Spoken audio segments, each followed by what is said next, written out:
everyone to Around the Table. It's this place where we get to gather and share life stories together. And I love it because we have kind of lost this focus in a society where we're so busy that we've missed a chance to connect with our family, our friends, and one another. And it's time like this where we sit around the table and actually talk and hear what's going on. And I have a dear friend today who, right before this, we were just talking about, we used to work together years ago on totally separate sides of the kitchen and dining room. And here we are today, just messengers of the gospel anywhere and anywhere that we can be. So I want us to give a warm welcome to Miss Katie. Thank you for joining us today. Hey! Thank you so much for having me. It's such an honor. Wow. So the people need to get to know you. So Okay. fill us in a little bit. What do you do for fun? Are you married? Okay. Do you have a little animal running around? I may have dropped a few secrets in there, but why don't you let us know about you? Yeah. So my name's Katie. I live in Ventura. I am married for 2.5 years. Whew. We just adopted 4 months ago a 1-year-old husky puppy. So he is a lot. He is extra, just as I am. um, what else? What do I do for fun?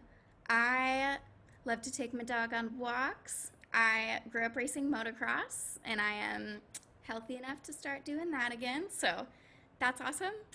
I lead worship at a church here, so I spend a lot of time worshiping and songwriting and playing music, and You can that's name drop the church. It's cool. We're all just friends. our, we're all friends. I'm at Reality Ventura. Yes. Yep. You're modest too. Not only do you play worship at Reality Ventura, but I have seen you countless evenings for nights of worship, just Yes. playing in the spirit. You're all over the place. Yeah, it is. Nights of Worship is a dream come true. For those of you who don't know, we are comprised of musicians from different churches, and we hop around to different churches in Ventura County and lead worship together for the glory of God in our cities, and it's awesome. It just dawned on me when you're saying that. You're kind of one of the driving factors behind the nights of worship, just going wherever you can and taking this gospel worship music of people that need to be lifted up. And you were one of the catalysts of that. And now how thankful we are where we've been online 99% of the time, that you guys even had an online broadcast I know. with different countries.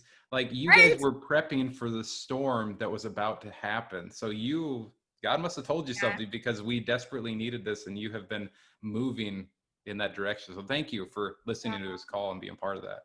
Wow.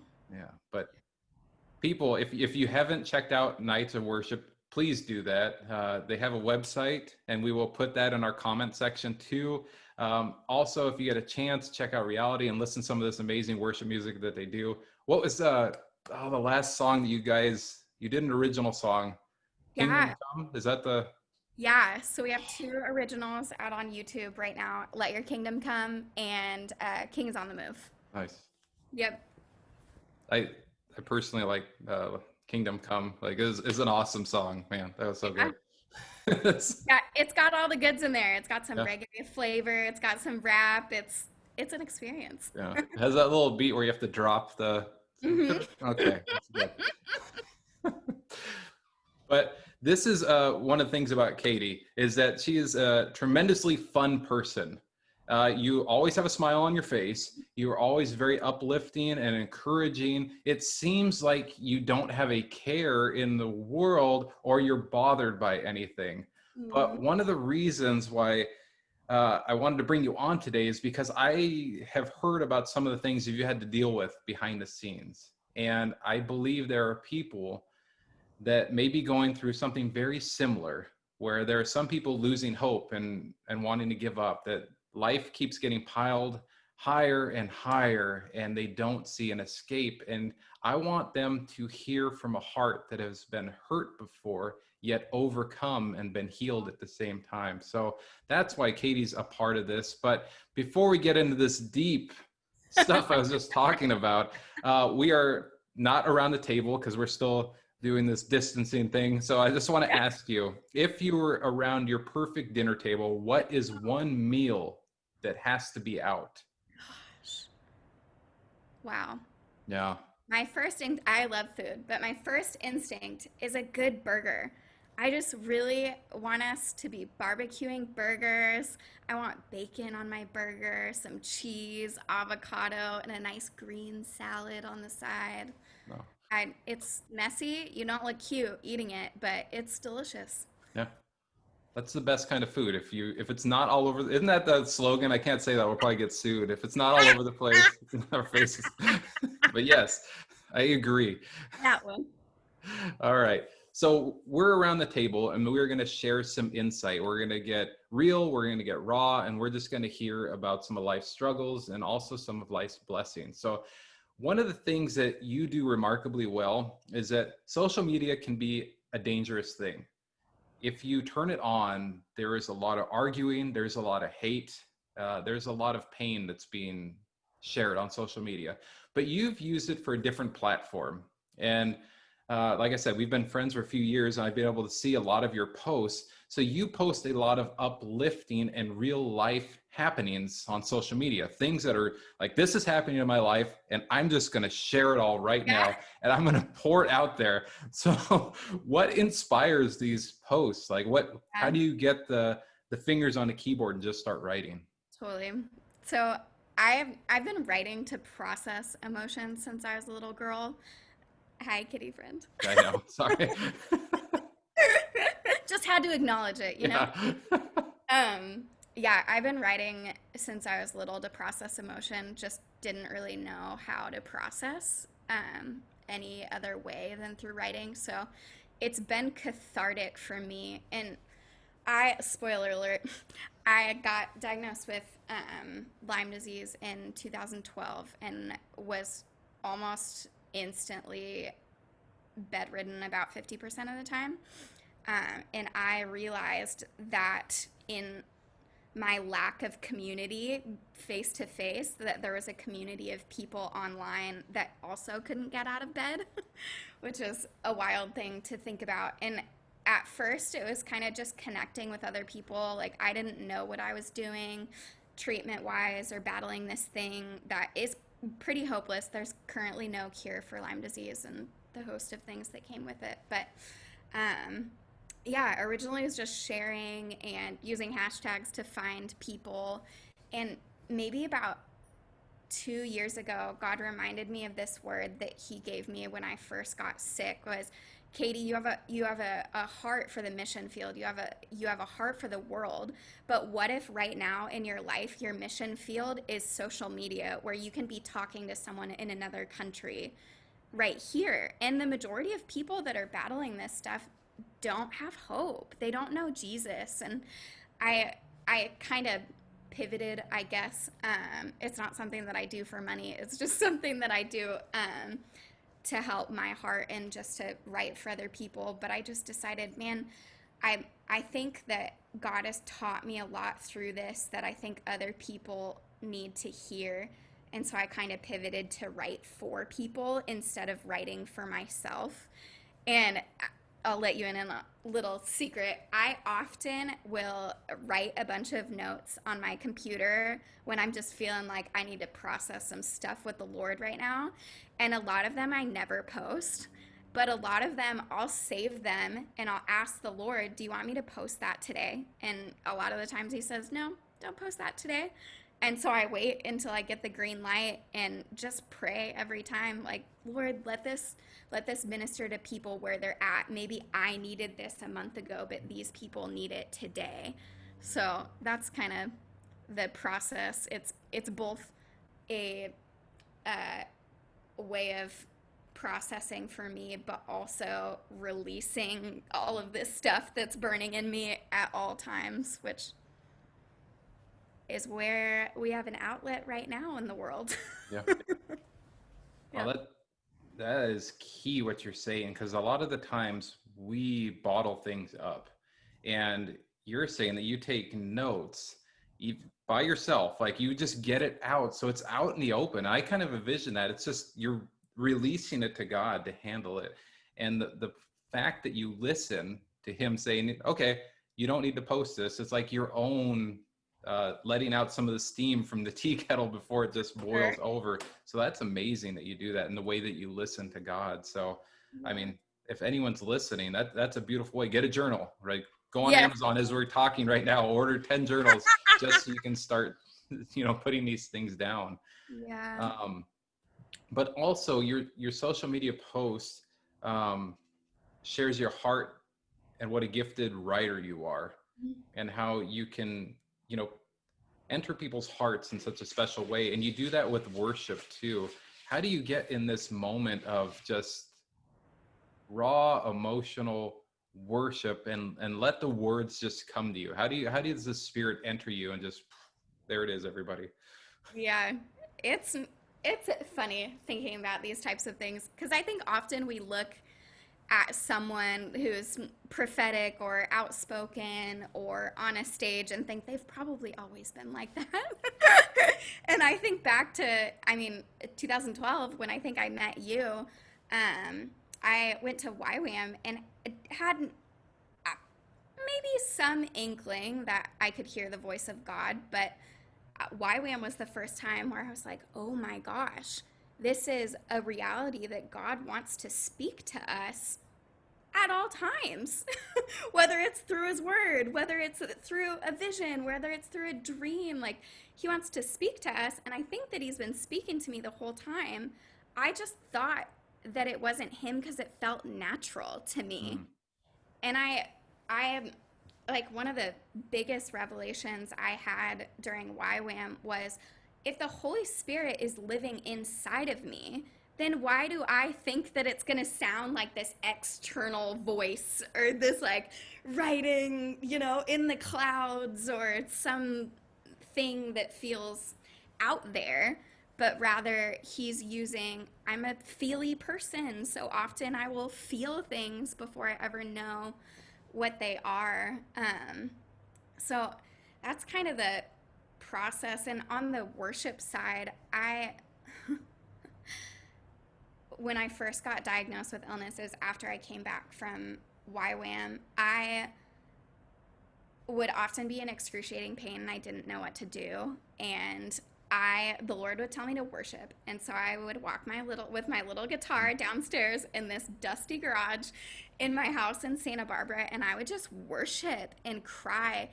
And not only did I experience in the presence of God my pain going away, if only for those like 30 minutes to an hour that I spent with him. But I also learned, oh, this is actually what it looks like to lead myself in worship. mm, Like, I don't necessarily feel like he's good right now. Like, if he's good, wouldn't he take my pain away?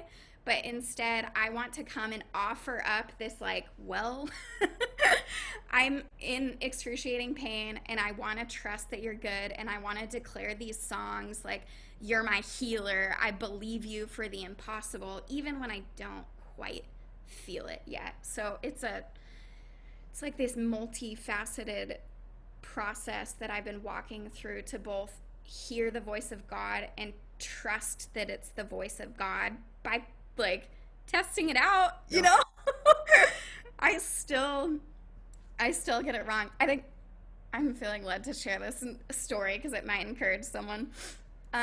When we went on outreach, we were in the Philippines, and we would go on these little prayer journeys where we would just ask God, okay, will you tell us like maybe someone's name or what they're wearing or where we should go? We had no idea what we were going to do. We were just on the streets asking the Lord where to go.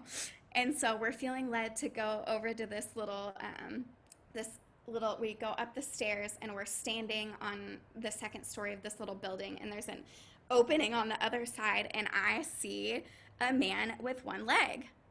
And now we are believing God for the impossible in YWAM, and I'm like, you have got to be kidding me. You are not asking me to go pray for that guy's leg to grow out, because I will. But that seems a little outlandish, right? And so I got over myself and we huffed down there, and turns out his other leg he was having problems in his knee. Like the Mm. Lord, I got it wrong. I was like, surely God wants this man's leg to grow out. And I totally prayed for it to grow out, and it didn't grow out, and that's fine. But he totally got healed in his other knee, and his like five other friends lined up to be prayed for. Mm. And a bunch of them got like, I don't say this to like glory in healing, but those healings show us that there's a loving God, like that God loved these people enough to send a total stranger, give like her discern the voice of God wrong, but go down there anyway. And all of these people got blessed Mm. and got introduced to this loving God who like send a stranger, you know? So I don't know. I just felt like someone needed to hear that it's okay to get it wrong when Yeah. you're listening to the voice of God. It's still like when I'm leading worship now or hearing the voice of God now, I'm like, maybe this is it, but Mm. I'm gonna trust. Oh, my little husky friend Yeah. wants to See, say this is an animal episode. This is great. hi. It's just real life at the table. Yeah, that's right. What's the pup's name? His name is Kai. Oh, okay. Okay. Well, you, like you're saying, you listen to God in so many ways, even when you don't feel like it, or feel like he may be listening. He is, and you. I love the way that you just shared that worship moment because people need to hear that. One of the things about you is that you don't mind sharing your struggles because number one, we're able to see how lifted you up in these times. Um, Hey. that he's working. He's worshiping too. I know he just has stuff to say a lot of the time. Yeah. But you're talking about this healing for other people. So how has God rescued you both physically and mentally? And how were you able to look at him in your time of desperation? If someone's listening to this right now and they may be going through an ailment where it's just painful and there's not a lot of answers, how can they, and they don't have a guitar, how can they go to a place of just, worshiping Right. and talking to him? How can they release those things? Wow, that's so good. First of all, I love that word rescue. I have this tattoo on my arm of this little bird on a cross, and it's Psalm 18:19, which says, "He rescued me because he delighted in me." Mm. And I wasn't. I got saved radically out of drug addiction the first time I set foot in a church. I was 20 years old, and I came high from the night before, met the presence of God, didn't have a grid for what was happening, went home, flushed my drugs, and that same night I was driving a Mazda Miata. It's like this little teeny convertible car, and I got hit almost head on the same day that I met God. I was like, oh, I thought that I was gonna die. And I walked away, didn't go to the hospital, and I remember sitting on the curb feeling like God said, I have so much for you, Katie. Like I've rescued you from so many things. You know, like I never overdosed. I never landed myself in jail. Like these things that should have happened. I was an idiot. Um like he again rescued me from this car crash. He's like, "My girl, like I have Mm. such great things for you. Like I'm gonna rescue you because I delight in you." And I, he never stopped rescuing me, you know?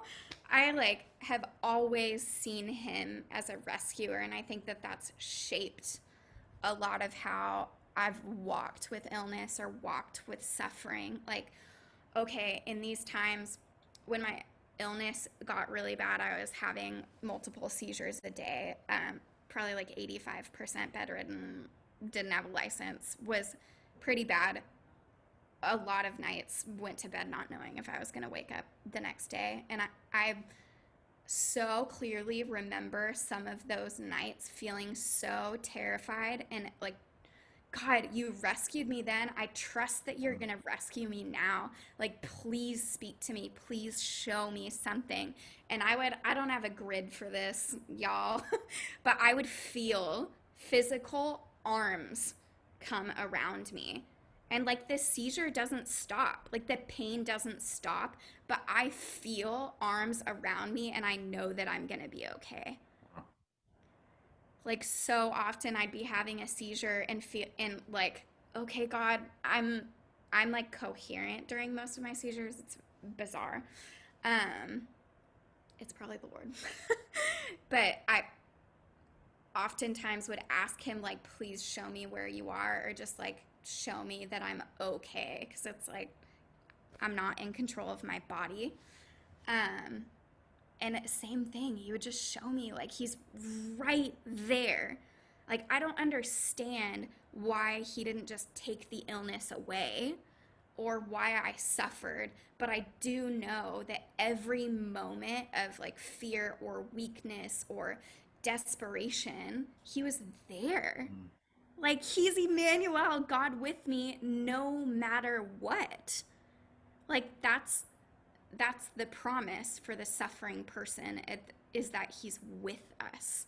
He was with me.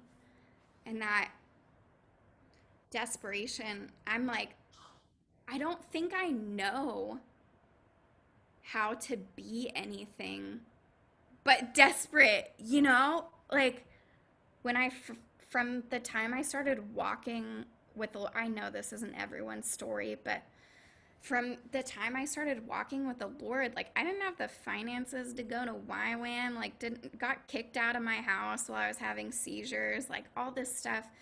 Like I didn't have money to go to treatment centers, and looking back, I'm like, sure, it would have been awesome if I knew how my needs were going to get met, both like financial needs, physical needs, whatever those needs were. But God came through every time. And I think it's like his kindness to keep me desperate, you know? Like, gotta trust him for finances still today. I've gotta trust him. Even though I'm so much better than I was, I still have to trust him physically. I still have to trust him with my job, with all of those things. And man,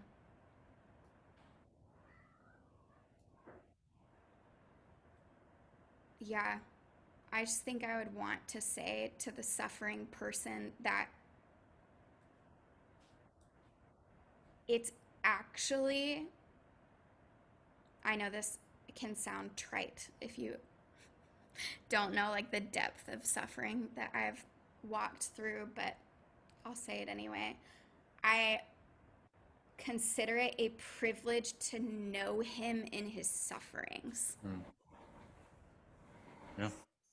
Like the fact that my Savior suffered more than I could ever understand or comprehend, and that he would allow me to even taste just a glimmer of that suffering. I feel privileged to know him in that way. Yeah. I Johnny Erickson has this thing. I didn't come up with this, but it's been a pillar for me. She got in an accident, I think when she was 12 years old or something like that. I'm probably telling this story wrong, but is in a wheelchair the rest of her life. Can't use her arms, can't use her legs. And she talks about this idea of the conversation that happened um, with God and Satan in regards to Job. She's like, I bet that it went something like this. And we see this in scripture, we see this in Job. Like, God wasn't the one to afflict Job, right? He allowed Satan to do it. And God calls him blameless, upright, pure. And the way Johnny Erickson taught us says it is like, he's my guy. I know that he's not going to curse me. So, sure, you can do that. Like, you can take of all of his possessions. You can hit him with boils. You can do all that. I know his heart, and I trust that he won't curse me. Mm. And for the person who's suffering right now, who's feeling like, why did God allow this? In some wild way, he trusts that we're not going to curse him. Like, he trusts that we're going to walk this out and be real and raw and vulnerable, but he trusts us to suffer like this. That feels like a privilege. Hmm. Not every day feels like a privilege, but I know in my knower Yeah. that it's a privilege, you know? Um, what you started with just really resonated with me. Like you got hit in a car head on the day you were getting closer to Yeah. God, or not completely away. That's and it's like sometimes we need, and it sounds bad. Sometimes we are able to get hit head on so that we hit a place where we desperately need someone. Wow. And we don't want to think about that route because that's a very uncomfortable and tough route. No one wants to Right. suffer. Like it's not Mm-mm. like I can imagine you would be okay without having the seizures and everything. You're like, well, Yes, that would have Lord. been great. Um, but to see what's come from that, how close you are to God, how you're able to listen to Him even clearer. Yeah.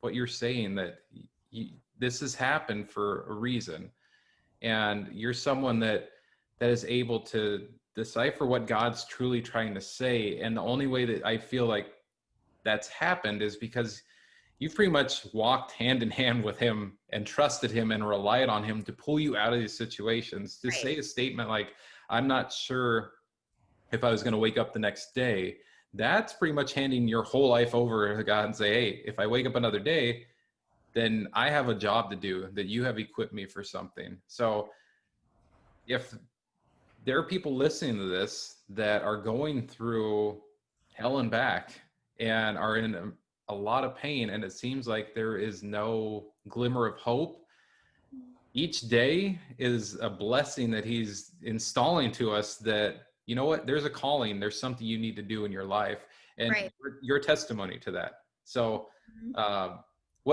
this is kind of a random question. Love it. What is your calling? What does God put on your heart? Like what's your commission out into this world? Hmm. I've thought a lot about this because I think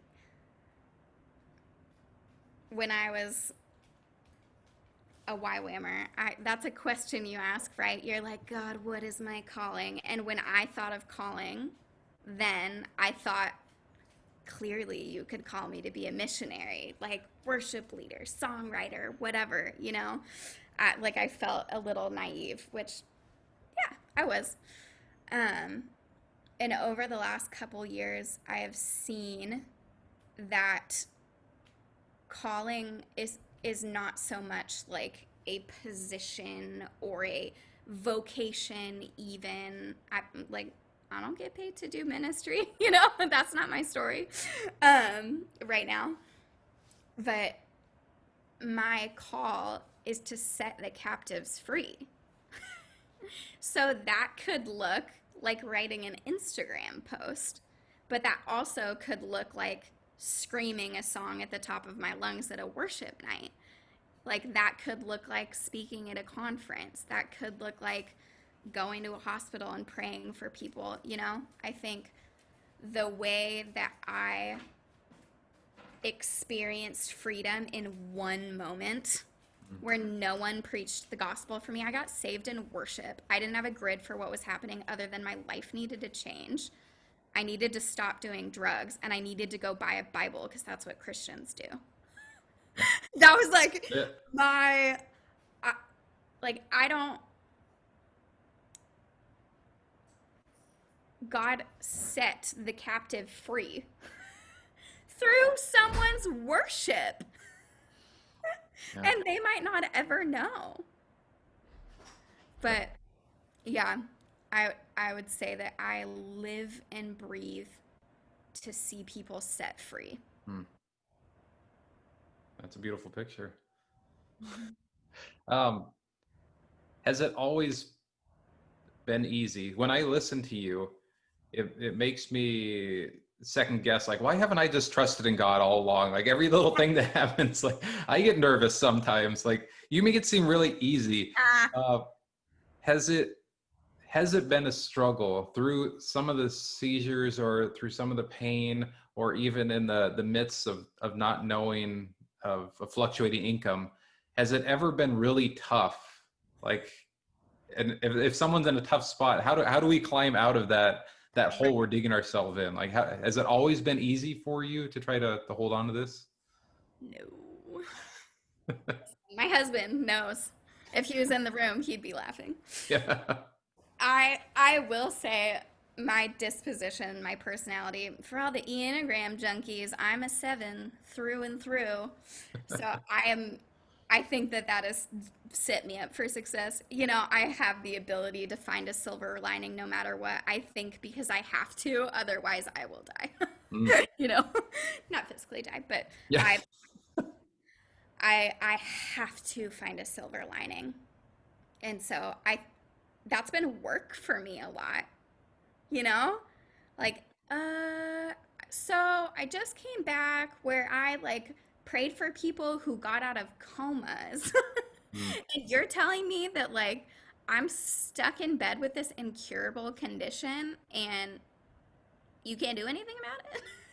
You know, that was my attitude for a lot of it. And early on, I found like I have to find something to be thankful for in one hand, right?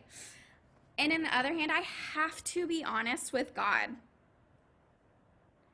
Like, I can't stroll up here, especially as a worship leader, you know, like roll on stage and the whole room can feel what you just brought up there. Like, I cannot not be real with God because that ish will just go everywhere. So, me and God hash it out often, like banging my fists against the wall. Like, what are you doing? Where are you? And in that, I likely heard this somewhere. But I hung on to this picture of me like screaming at God, like beating my fists against him, like little girl Katie in this like big loving father. I'm like, what are you doing? Like, don't you care? Like, don't you understand? And he just lets me hit him. And then, you know, like little kids after they Mhm. throw a tantrum, they're like, he's like, is that all? Yeah. Like, really? I can bring all of this stuff to you and you're still like, you got any more? Mm. He just wants to hear it, and that it's shaped the way that I talk to God and the way that I process ever since is like, okay, I know that I need to like come to you with my junk Mm. and I need to be super real with the times that really suck because they do. It's a practice for me to be real with those things. And then we just get to climb out of it together. Like, we just get to find some things to be thankful for. Mm. Sounds trite again, but Hey. so real. Yep. Like, for every one of these circumstances, like, I think I found myself trying to ask God why all the time. He's like, Kate, you're asking the wrong question. Okay. What question should I ask, God? It's like, just ask me what I want to teach you, what I Mm. want to show you. And sometimes it's not like a, I hate when we twist that around and say that God sent sickness to teach me a lesson because Mhm. that's not what I'm about. But I think in every circumstance that He has allowed sickness, He's like, I got something for you here. If you want to mine it out with me like gold, then we can do it together. Like there's always something to be gleaned, Yeah. you know? Amen to that. That's an excellent point. And I think that's one of the things that someone needs to carry home with this message is we need to talk to God. It doesn't matter how you're going to do it. Right. So we can throw a temper tantrum, we can hit the wall, we can think it, we can say it, we Right. can yell it, we can whisper it, we can open our Bible, we can meditate, we can sing, whatever it is, we need to talk to him because he's there listening.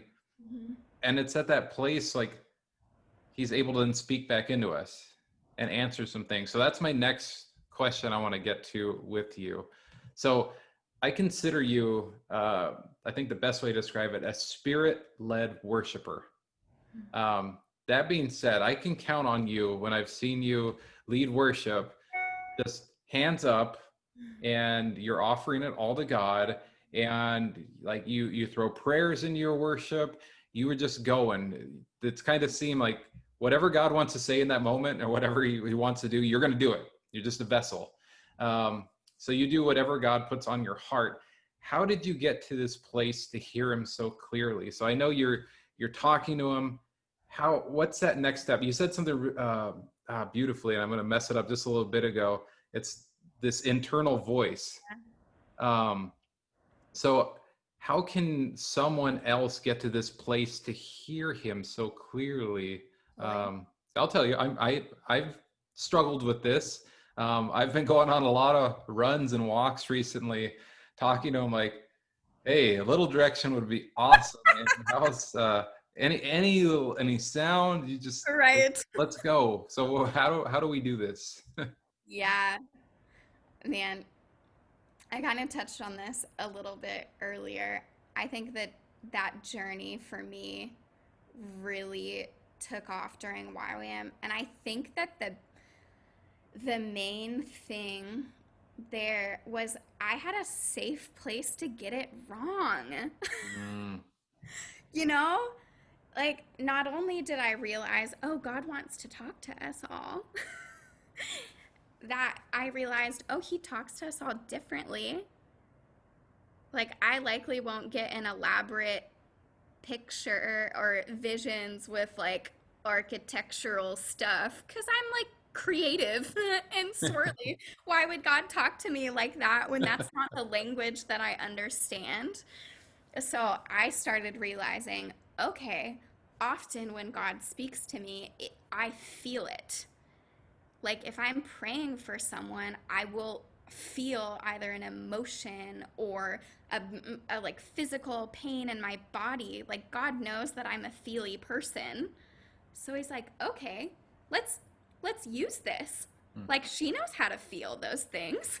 She knows how to get deep. And often those things will kind of take shape, creativity. Like God has sanctified our imaginations, you know? yeah. I think often we come into hearing the voice of God and we're like, my imagination has got to be bad. Like that's got to be flesh talking at all times. But like if God made every part of us new when we were saved, and gave ourselves to him, then why wouldn't he use our God given imagination? So oftentimes I would start to like, I get this feeling and then I can see it taking shape in my like mind's eye. And I'm like, oh, as soon as I started stepping out because they force you to in YWAM, they're like, okay, pray for each other and see if God gives you anything, Like pray for what country you're supposed to go to. God will tell you. They put a lot of faith in us, but they put a lot of faith in God to talk to us because they knew He would. Yeah. Um, and once I started speaking out the things that I was feeling, and then my imagination was kind of like going on this little journey, I was like, oh, that is God. Mm, Isn't that wild? Or sometimes that ain't it. yeah. you know? And I was with a safe group of people that were able to tell me, no, that wasn't it. I'm like, okay, great. We're still friends. We still love each other. I'm still going to ask God to speak to me and I'm still going to test it out and see. And every time I like got it wrong, I started to discern like, oh, that didn't really feel the way that it felt at that point. Mm, Not to say that it feels the same in every moment. There's a lot of times where I step out, I'm like jumping off the cliff, don't know if this is at all in the ballpark. And at the end of the day, I learned it's it's not as high stakes as we think it is to jump out Hmm. when we're trying to hear the voice of God, you know? Because ultimately, it's not contingent on, how do I phrase this? Like Old Testament prophets, like died if they got it wrong, right? Yeah. Brutal. But in the New Testament, it is ultimately up to the person that's receiving the prophetic word to discern it, right? Hmm. Like there's the gift of prophecy rather than the office of the prophet. Yep. And when I started to learn, oh, this is actually up to God to like either deliver the message or heal the person or like translate this so it makes sense. Hmm. It's like, okay, I get to trust him to do this and not put all the pressure on me. Yeah. Like, you know, Yeah. don't be dumb about it. Yeah. I'm not going to go out and tell some no spouses, no dates. Those are my rules, my personal rules for myself. Like, I'm not going to be dumb about it, but with with safe groups of people, it's just so fun Yeah. to start learning, oh, that's how God speaks to me. And not only can he speak to me about other people, but he can speak to me about me. You Yeah. know? Isn't that the best? Yep. Yeah. So I'm hearing we got to find some place to, number one, be comfortable so Yes. that you're kind of at ease and you can hear this stuff, but also surround yourself with people that just care about you. It's like, I'm Yeah. trying to speak life into you. I'm not going to chop you down if you're wrong. Right. Surround yourself with like-minded people, people that hear godly wisdom, that want to see what's best for you, encourage you, build you up. So great tips. Yeah. I just have one more thing to add. It's Please. even like a verbiage thing, right? Regardless of whether I'm like hearing the voice of God in a room leading worship or praying for a person one on one or praying for someone on the streets. Often I'll just say something like, if I'm praying for someone on the street, like, hey, I'm just trying to learn the voice of God. Mhm. He likes to speak to his kids, and I just felt like he was saying this. Does this resonate with you? And I will tell you what, there are many times where I've prayed for people on the streets and got it wrong, and they still let me pray for them. Wow. Like they still encounter a loving God, even though we're like learning to hear the voice of God, it was wrong. You know? It's like verbiage and language matters. Yeah. I We're just all learning. I'll never be at a place where I'm like 100% accurate all the time. I'm like, I feel like God is saying this, Yeah. you know? Yeah. Got to shoot your shot. Yeah. You never know unless you Yeah. try. Yeah. Um, to just continue on with that thought.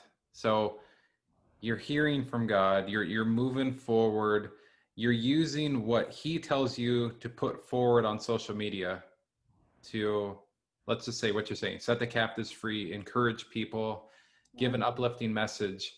Um, Not that I was social media stalking you or anything, but you had a post about your voice, yeah, a little bit ago.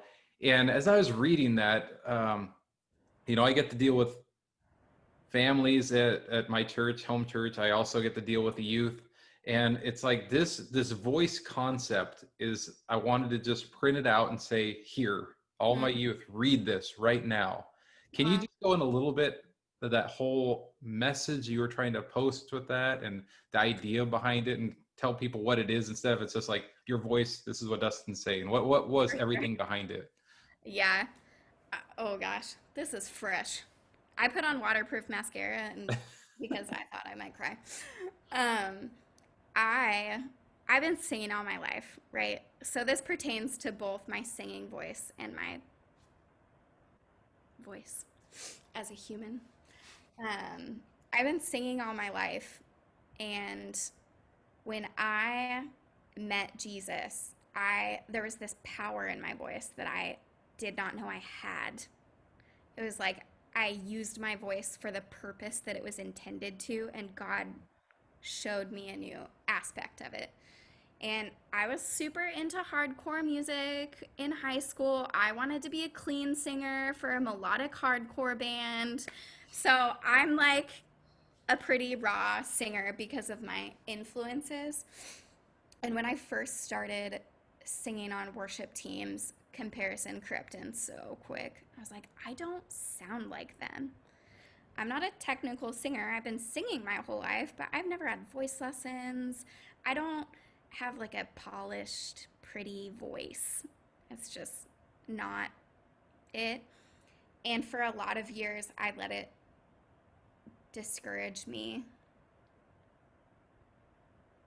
And often after worship sets, when I was leading with someone else that didn't sound like me, I would just tear myself to shreds afterwards. Like, no one's gonna like the way your voice sounds compared to that person or whatever. Even starting to write songs, I'm like, I would never want to sing my own songs because I don't sound like them. And then I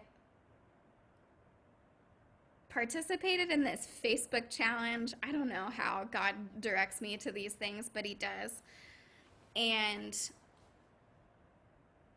I, out of 2,000 people, was one of two people that got picked to be on a Zoom call with the speakers on this Facebook challenge. So every day there was a different speaker. And I'm very sensitive to God at this moment in my life, so I'm just crying from the first session. And in my intro video, it's for vocalists, which I'm like, I will call myself a worship leader, but a vocalist? That's sketch for me. I don't like singing a cappella or. And so I signed up for a vocal challenge for whatever reason. And on my intro video, I said, I kind of hate my voice. And I would really like to learn how to love it. And on the second day, a guy named Joshua Silverberg, he's one of my songwriting heroes. Many people will never know who he is because he's a silent songwriter. He was on, and within the first couple minutes, he says, "There's someone here. I think you're on the Zoom call."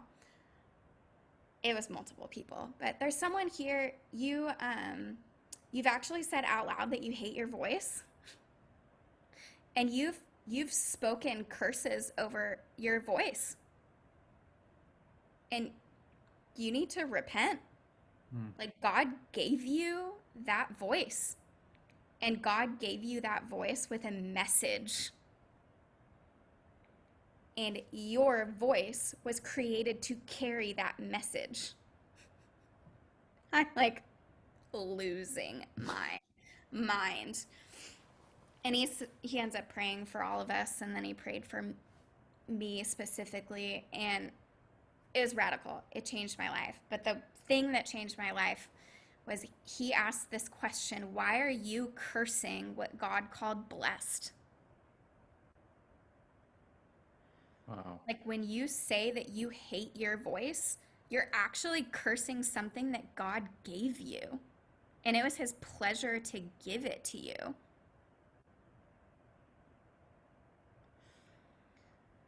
So I repented and started asking the Lord, like, why did you give me this voice? Like, I know that you gave it to me. And He started talking to me. It's similar to the calling thing. Like, the message that I carry is gritty. Like, the message that I carry is raw. I mean, if anyone has ever seen me lead worship, I'm like losing my mind. Half the time I'm on the floor or stomping or screaming. And I just don't care because I have to get this message that is burning in me out. And God started speaking to me like, Kate, the songs that you're supposed to write and the message you're supposed to carry is just not polished. And so wrote this post about it, and it's not, for me, it's about my singing voice, right? But for many people, it's about using our voice, you know? Like comparison in the kingdom of God is so destructive, you know? We like, especially on a platform or places where you're easily compared to other people, but also if you haven't been called to be on a platform, if you've been called to like serve the servants and bring food or set up and tear down or do facilities, like that is something that God gave you to do. Like, why are we cursing what God called blessed? Wow. Like, if He gave us a certain position or a certain vocation or words to speak or even giftings, like spiritual gifts, you know, like He knew what He was doing. And He knew that punk rock voice Katie with the raw message needed these other people with the polished voice or the there's this girl at our church who just when she sings an intimate song like this is the air I breathe, I'm like I could never sing an intimate song like her. Like we all need each other. Mm. And that is freeing for me to be myself. Like I don't have to be her. Yep. I don't I don't have to do anything that God isn't calling me to do. That's so freeing. Yeah. You know? That's, well, I want to be one of the people because, you know, people on platforms or on the worship stage, they don't technically get a lot of thanks, but I want to thank you. So Hmm. that's a thing. Like you, it is true. The way you described yourself is you. So when we go and watch you, you will drop down on your knees and just worship. You'll just sing, and you know, God, I that is such a key message to get forward that God's called you and different people in different areas. So number one, thank you for listening to his call, but thank you for encouraging other people because it is a blessing to do setup and tear down. It is a blessing to make coffee in the morning for church. It is a blessing to say a compliment to someone on the street that Come on. hadn't heard a good message for a week, and you just made their whole day by giving a compliment. There are blessings that we can put out there. Um, no, you may not be the most polished speaker, but I think the coolest thing is that Jesus never looked for the most polished people. He Right. just took like the realest, some of the roughest people and realists like, all right, you're gonna work. Come on. It's Right. because that's the way we know that it's all God. Like, Yeah. boom. And how we complement each other. So I think from this message, we need to take away who's your pack going to be? Who's going to complement you and who are you going to complement as Wow. well, and start looking for those people, because when you get synced up with the right people, like the 12, you get synced up with those people, you Right. can change the world. Come on. So that's exciting. Excited. You've got me all inspired now. I'm ready to go. Woo! All fired up. I want to close out with one more question, kind of getting into some of your worship. What's and this is so broad for a musician. I know this is an impossible answer question. What's one worship song that you have to listen to time and time again, young or old? Wow. And while you're thinking about it, what's your current favorite song you've been rocking out to? Yeah. Man. Okay, it's a tie for a worship song that I always come back to. One is Heart of Worship, especially in a season where musical worship looks so different. Like leading worship to a camera is not my most favorite thing. but remembering that worship isn't actually about music, it's about the posture of my heart. Mm. It's actually, Oswald Chambers says this, and it's shaped my view of worship. It's giving back to God the very best that He gave to us. Love that. So, heart of worship, I come back to when I'm just feeling a little like I need to be centered and know that this isn't just a song I sing. And then a revelation song. I just, there is something that happens when we just sing about what heaven looks like with all of creation. I'm like, every time I play it, whether it's by myself here or with 10 people or with hundreds of people, the the feeling in my heart is the exact same. It's like wonder, Wow. you know? Like it's not just a pretty lyric that awestruck, filled with wonder, awestruck wonder. That is when we actually see God for who He is. Mm. That's what has to happen, you know? Wow. So good. Well, we're closing up. Do you have any final comments or remarks or any uplifting thing you want to close up on? Hmm.